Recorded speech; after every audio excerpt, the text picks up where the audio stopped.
abonnez-vous à notre chaîne ViewsActu.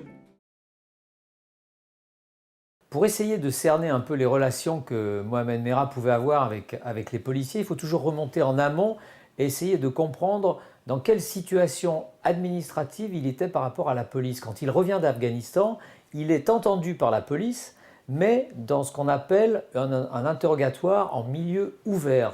Le milieu ouvert, pour beaucoup de gens du renseignement, c'est on va essayer de recruter un informateur, c'est-à-dire non pas un indicateur qui est immatriculé dans un service de renseignement, qui est donc officiellement estampillé correspondant ou informateur d'un service, en l'occurrence la DCRI ou peut-être même la DGSE, car on ne sait pas exactement, car on n'a pas de documents pour le moment, donc il faut en même temps être très prudent, mais les sources des gens qui connaissent les techniques de travail des services de renseignement français disent tous dans cette enquête que Mohamed Merah a pu effectivement à un moment donné être utilisé comme informateur. Pourquoi c'est intéressant de recruter un garçon comme Mohamed Merah? Parce que justement, il peut donner beaucoup plus d'informations. C'est un peu le même système que dans les trafics de drogue, c'est-à-dire qu'on a à la base un petit dealer et on va essayer de remonter évidemment sur les commanditaires, sur ceux qui organisent, sur les chefs. Il n'y a pas de vrais loups solitaires à un moment donné. Ils ne sont pas simplement connectés à Internet et ils ne montent pas des coups tout seuls. À un moment donné, il y a forcément un réseau qui fonctionne. Donc, il était très intéressant d'utiliser Mohamed Merah comme éventuel informateur. Et d'ailleurs, il a effectué un voyage en Catalogne. La Catalogne est devenue aujourd'hui un des sièges, un des centres européens du salafisme. Il y a donc là un vivier de djihadistes, de terroristes potentiels qu'il faut essayer de comprendre, de contrôler. Et donc la meilleure façon de savoir ce qui s'y passe, eh bien, c'est d'avoir des gens qui puissent s'y infiltrer. Et Mohamed Merah a fait le voyage en Catalogne. Pour essayer de cerner un peu les relations que Mohamed Merah pouvait avoir avec les policiers, il faut toujours remonter en amont et essayer de comprendre dans quelle situation administrative il était par rapport à la police. Quand il revient d'Afghanistan, il est entendu par la police, mais dans ce qu'on appelle un interrogatoire en milieu ouvert. Le milieu ouvert, pour beaucoup de gens du renseignement, c'est on va essayer de recruter un informateur, c'est-à-dire non pas un indicateur qui est immatriculé dans un service de renseignement, qui est donc officiellement estampillé correspondant ou informateur d'un service, en l'occurrence la DCRI ou peut-être même la DGSE, car on ne sait pas exactement, car on n'a pas de documents pour le moment, donc il faut en même temps être très prudent, mais les sources des gens qui connaissent les techniques de travail des services de renseignement français disent tous dans cette enquête que Mohamed Merah a pu effectivement à un moment donné être utilisé comme informateur. Pourquoi c'est intéressant de recruter un garçon comme Mohamed Merah? Parce que justement, il peut donner beaucoup plus d'informations. C'est un peu le même système que dans les trafics de drogue, c'est-à-dire qu'on a à la base un petit dealer et on va essayer de remonter évidemment sur les commanditaires, sur ceux qui organisent, sur les chefs. Il n'y a pas de vrais loups solitaires à un moment donné. Ils ne sont pas simplement connectés à Internet et ils ne montent pas des coups tout seuls. À un moment donné, il y a forcément un réseau qui fonctionne. Donc, il était très intéressant d'utiliser Mohamed Merah comme éventuel informateur. Et d'ailleurs, il a effectué un voyage en Catalogne. La Catalogne est devenue aujourd'hui un des sièges, un des centres européens du salafisme. Il y a donc là un vivier de djihadistes, de terroristes potentiels qu'il faut essayer de comprendre, de contrôler. Et donc la meilleure façon de savoir ce qui s'y passe, eh bien, c'est d'avoir des gens qui puissent s'y infiltrer. Et Mohamed Merah a fait le voyage en Catalogne.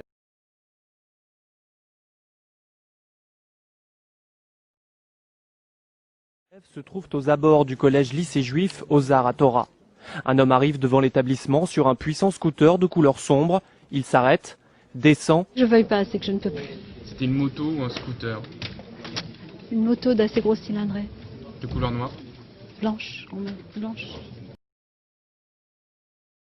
Blanche, en main, blanche. Il avait un casque noir. Hmm. Et est-ce qu'à un moment donné on reconnaît Hmm. son visage?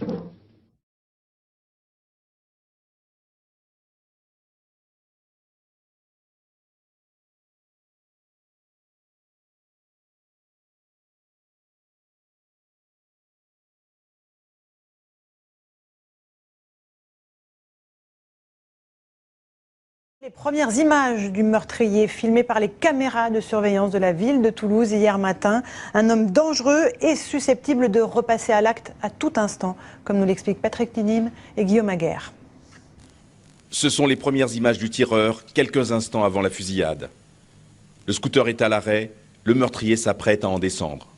Il avait un casque noir.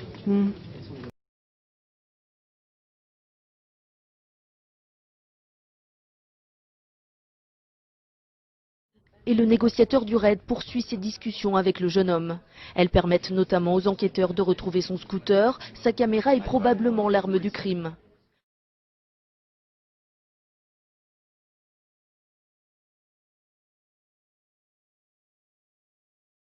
Le scooter a été volé mardi. Il fait l'objet d'une fiche de recherche diffusée dans tous les commissariats de France. Sur ce document figurent le modèle, le numéro d'immatriculation et la date exacte du vol.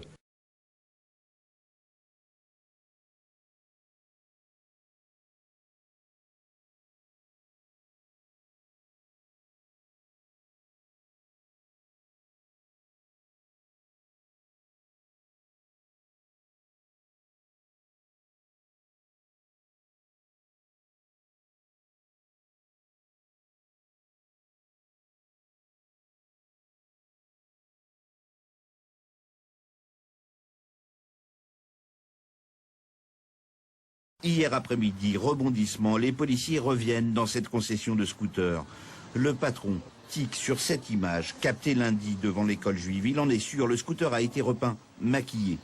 Un employé se rappelle soudain du passage quelques jours plus tôt de Mohamed Merah. Il s'est adressé à un de mes mécaniciens pour lui poser des questions, on va dire anormales, qui nous a semblé anormales, du fait que sur le positionnement du tracker qui équipe nos véhicules, sur sa désactivation. Le tracker, c'est la balise GPS anti-vol. Vouloir le désactiver est effectivement suspect. Au même moment, les policiers trouvent les adresses des deux frères Merah.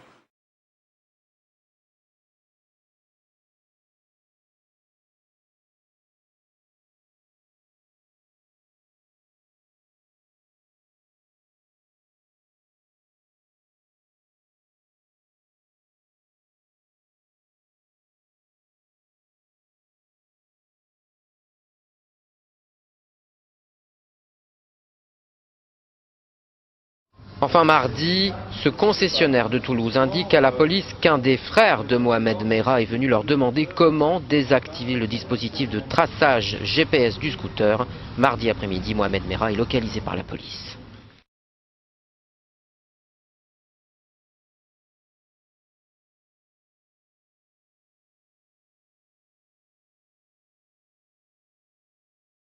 Lors de cet entretien avec le mécanicien, il a parlé de repeindre le scooter. Donc on a pu communiquer le nom, le prénom à la police judiciaire.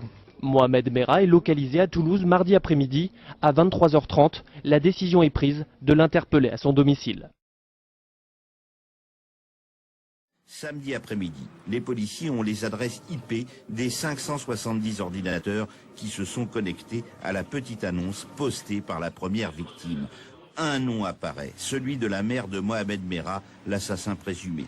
Seulement voilà, il ne porte pas le même nom qu'elle et change souvent d'adresse, tout comme son frère. Ces deux frères, dont effectivement on reconnaît l'existence, ces deux frères ne sont pas localisés géographiquement. On sait qui ils sont, mais on ne sait pas où physiquement ils sont.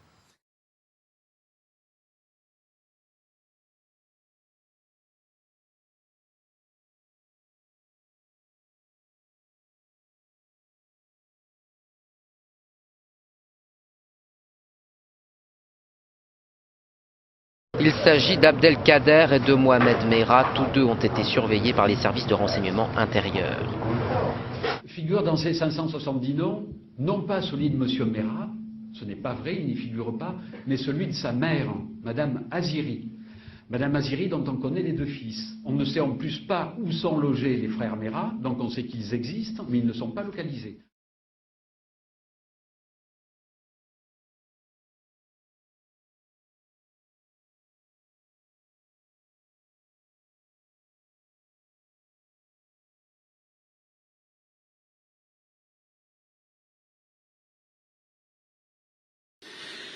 Il a fourni une adresse où il aurait stationné le scooter. Les recherches effectuées ont permis d'aboutir il y a environ une grosse demi-heure, puisqu'un scooter T-Max a effectivement été retrouvé. Comment Mohamed Merah est-il passé au travers des mailles du filet? Bien avant les tueries, son profil est inquiétant. À son casier, une quinzaine de condamnations par la justice française, dont 18 mois de prison ferme.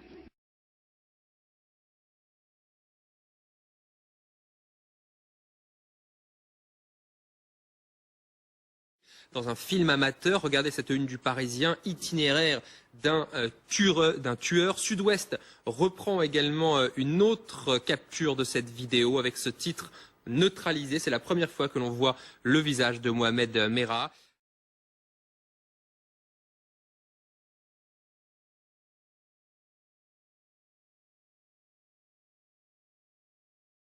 De cet assassin présumé, Mohamed Merah, 23 ans, avec ce qualificatif de terroriste islamiste.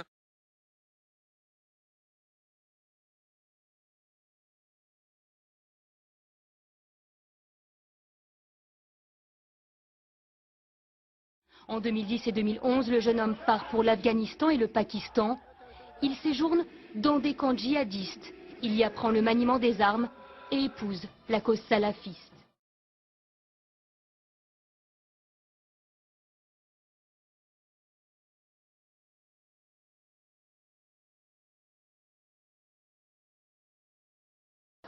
Martine a été entendue par la police. Elle a décrit le tueur, un homme de taille moyenne assez corpulent. Selon elle, il portait une marque, un tatouage sous un œil. Il l'avait sur cette joue. Il était comme ça face à moi. La visière, donc, il a eu un geste, quoi. L'enquête, Julien, a désormais des bases solides pour avancer, d'autant que d'après vos informations, le portrait du tueur se précise. J'ai pu discuter avec un des enfants qui avait croisé le tueur. Il a croisé le regard du tueur, des yeux bleus semble-t-il sur un visage blanc. C'est en tout cas ce qu'il a confié aux enquêteurs. Des enquêteurs qui dans les prochains jours vont analyser tous ces témoins directs, ainsi qu'ils vont analyser les 5 caméras de vidéosurveillance qui n'ont rien raté de cette scène barbare.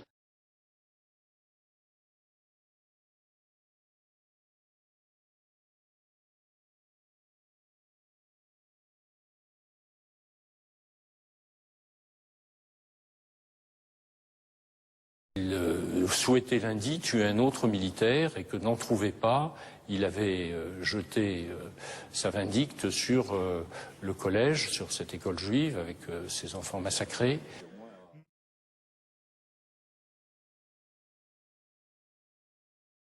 Voilà, en plus c'est là où il s'est tenu. Donc à aucun moment il n'est rentré dans le bâtiment? Dans le bâtiment, non.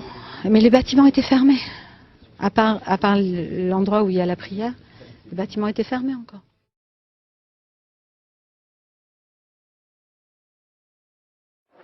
Selon les premiers témoignages, l'homme casqué lors de son acte, donc difficilement identifiable, serait entré à l'intérieur de l'école, muni de 2 armes de poing. Cet homme est descendu de son scooter et alors qu'il se trouvait à l'extérieur de l'établissement, il a tiré sur tout ce qu'il avait en face de lui, enfants ou adultes. Des enfants ont été poursuivis jusqu'à l'intérieur de l'école.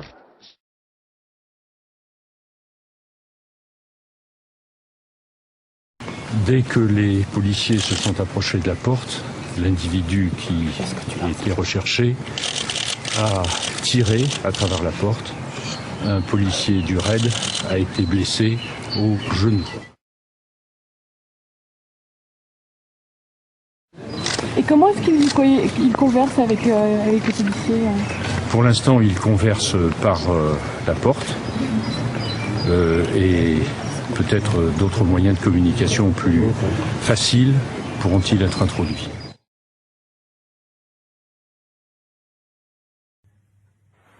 Retour hier, quelques secondes à peine avant l'assaut.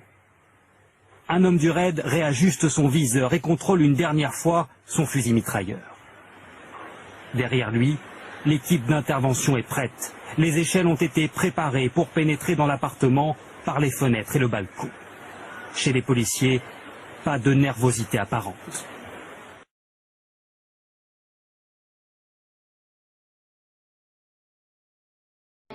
Ils font entrer dans l'appartement une petite caméra sphérique pour explorer les lieux. Puis 12 hommes entrent dans la pièce principale. Mohamed Merah, confiné dans la salle de bain, les entend progresser. Il sort de la pièce, tire sur les policiers avec une rapidité et une violence inouïes et parvient même à renverser un bouclier d'un des policiers.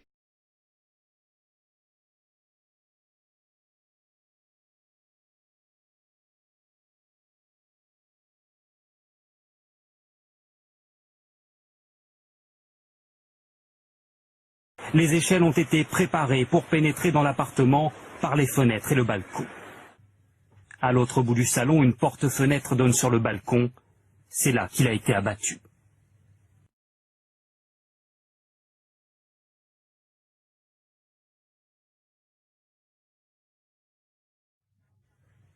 Au milieu de la pièce, on aperçoit une machine à laver dont Mohamed Merah s'est servi pour tenter de ralentir le raid.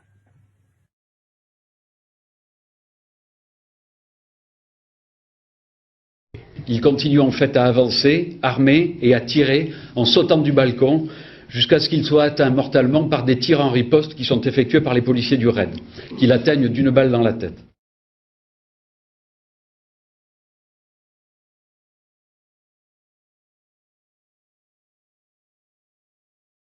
En 7 minutes, 300 coups de feu sont tirés. Mohamed Merah meurt quelques minutes après sa chute.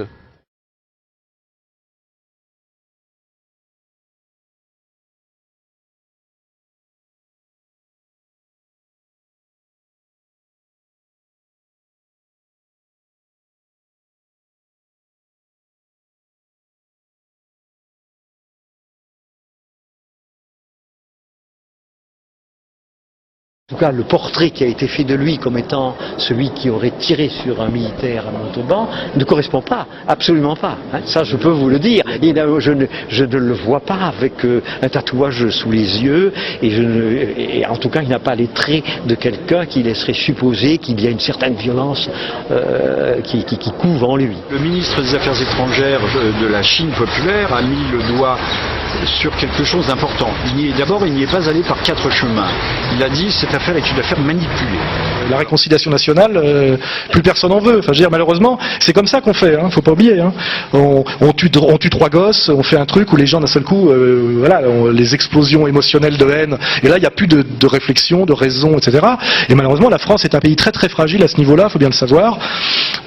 Pareil, un pays qui a des très grosses contradictions sociales liées à une trahison de nos élites pour des raisons de soumission à la logique bancaire et qui a intérêt à dévier un conflit social légitime en conflit ethnico-religieux. C'est leur intérêt. Et ils y travaillent. Et on sait que la droite sarkozyste y travaille. La campagne reprend dès aujourd'hui et le drame de Toulouse devient un argument. Ce n'est pas la première fois qu'une campagne est marquée par la violence. 3 octobre 1980, 4 morts dans l'explosion d'une bombe devant une synagogue rue Copernic à Paris. Valéry Giscard d'Estaing ne se rend pas sur place. François Mitterrand multiplie les déclarations de soutien auprès de la communauté juive. L'attentat a lieu 6 mois avant la présidentielle. 4 mai 1988, à 2 jours du second tour de la présidentielle, la prise d'otage de la grotte d'Ouvéa en Nouvelle-Calédonie. En pleine cohabitation, Jacques Chirac et François Mitterrand s'affrontent sur la gestion de la crise. L'assaut est donné, 19 indépendantistes et 2 gendarmes sont tués. Le 6 mai, François Mitterrand est réélu. En 2002, 2 événements tragiques vont marquer l'élection. Le 27 mars, au conseil municipal de Nanterre, un homme tue 8 élus, en blesse 19 autres. La dernière revient sur les fameuses vidéos des dernières heures qui auraient fait l'objet de transcription. Selon elle, la thèse du tueur au scooter est une invention. Mohamed Merah aurait été un agent des services français et c'est pour cela qu'il aurait été éliminé. Il y a quelques instants, je vous le rappelle, le parquet de Paris contestait formellement cette thèse de l'avocate. Écoutons pourtant l'avocate du père de Mohamed Merah. Interview recueillie par Romain Clément et Grégory Roudier. Jusqu'à présent, on nous a servi à l'opinion publique une seule thèse, le tueur au scooter, responsable de cette mort. Il n'y avait pas d'autre choix face à ce type surarmé et qui était capable de faire face à 300 ou 400 policiers, même si on n'avait pas sur le palier 300, enfin des services spéciaux, on va dire, plus ce qu'on apprend aussi, c'est des relations très serrées avec des gens des services de renseignement qui connaissaient apparemment depuis longtemps. Vous avez des documents là-dessus? Vous avez des preuves? C'est ce qui ressort des vidéos qu'il a enregistrées lui-même. Et qui sont donc précédentes au siège? Non, qui sont pendant le siège. Où il parle à des agents? Voilà, on lui envoie les gens qu'il connaît pour négocier. Et on lui propose de partir à l'étranger, de changer de nom, de l'exfiltrer en quelque sorte. Et qu'est-ce qu'il répond à ça? Et comme il refuse, on décide de l'éliminer. Ce qu'on comprend, c'est que Mohamed Merah est quelqu'un qui est piégé, qui n'est pour rien, enfin grosso modo, hein, qui n'est pas responsable des accusations contre lui, et qui réaffirme plusieurs fois: pourquoi est-ce que vous me tuez? Je suis innocent, vous le savez. Innocent même des 7 meurtres. C'est sans doute ce qu'il veut dire, oui.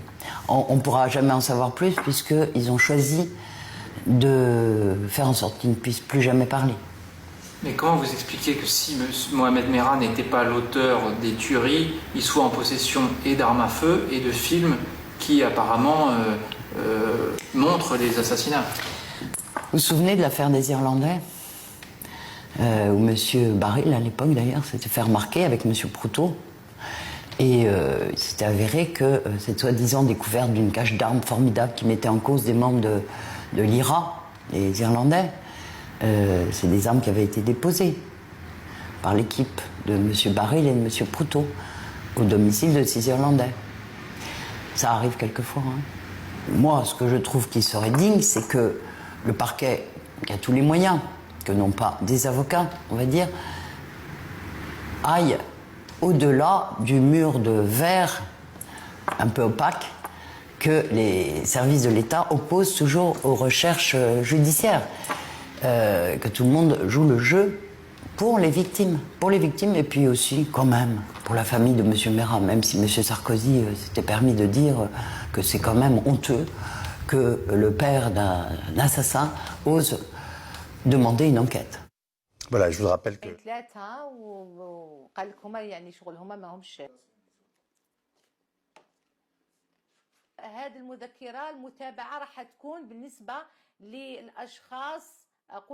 La plainte vise les hommes des forces spéciales qui étaient en contact avec Merah.